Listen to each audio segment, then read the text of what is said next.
بسم الله الرحمن الرحيم القارعة ما القارعة وما أدراك ما القارعة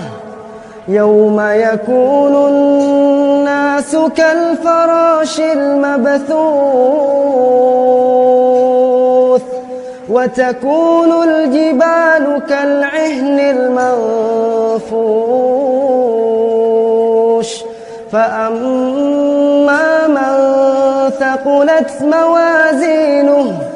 فهو في عيشة راضية وأما من خفت موازينه فأمه هاوية وما أدراك ما هي نار